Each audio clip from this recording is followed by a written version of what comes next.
ఈ ఫోన్ ఎంత ప్రమాదం అన్నప్పుడు దయచేసి తల్లి తండ్రులైన వారు మీ పిల్లలకు ఎట్టి పరిస్థితుల్లో ఫోన్లు ఇవ్వకండి. ఏమనుకుంటున్నారు? ఈ ఫోన్ అంటే స్లో పాయిజన్ అంటారు దీన్ని. తెలియకుండానే మత్తెక్కిచ్చి వాళ్ళ జీవితాలను పాడు చేస్తుంది ఫోన్. దీంట్లో ఇంటర్నెట్ ఉంటుంది. నెట్ అంటే ఏంటనుకుంటు? నెట్ అంటే వల. ఆ వలలో పడ్డవాడికి బయటికి రాడు. అడుక ఫోన్ చాలా ప్రమాదం. ఈరోజు యవనస్తులైన వారు ఈ ఫోన్ మాయలో పడిపోయి ఎంత దారుణమైనటువంటి స్థితికి వెళ్ళిపోతున్నారో మన వార్తలు చూస్తున్నామండి. బెట్టింగ్స్ యాప్లో లక్షల రూపాయలు పెట్టేస్తున్నారు.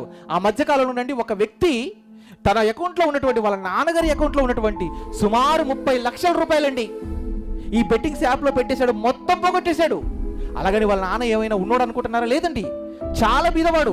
మరి బీదవాడైనటువంటి వ్యక్తి అకౌంట్లో 30 లక్షలు ఎక్కడి నుంచి వచ్చాయి అన్నప్పుడు ఇంట్లో ఉన్నటువంటి ఆడబిడ్డకు పెళ్లి చేయడం కొరకు తనకున్నటువంటి ఎకరం భూమిని అమ్మి ఆ డబ్బులు అకౌంట్లో వేసాడండి. తండ్రికి తెలియకుండా కొడుకు ఏం చేశాడు అన్నప్పుడు డబ్బులు మొత్తం పోగొట్టేశాడు. అప్పుడు ఆ తండ్రి పరిస్థితి ఎలా ఉంటుందో చెప్పండి. ఇంట్లో ఎదుగొచ్చిన ఆడపిల్లకి వివాహం చేద్దాం అనుకుంటే కొడుకైన వాడు, అండగా ఉండవలసిన వాడు ఏం చేశాడు? డబ్బులు పోగొట్టాడు. నా బిడ్డకి ఎలా వివాహం చేయాలని తల బాదుకుంటున్నాడండి ఆ తండ్రి. ఇలాంటి వార్తలు ఎన్ని చూడడం లేదు మనం.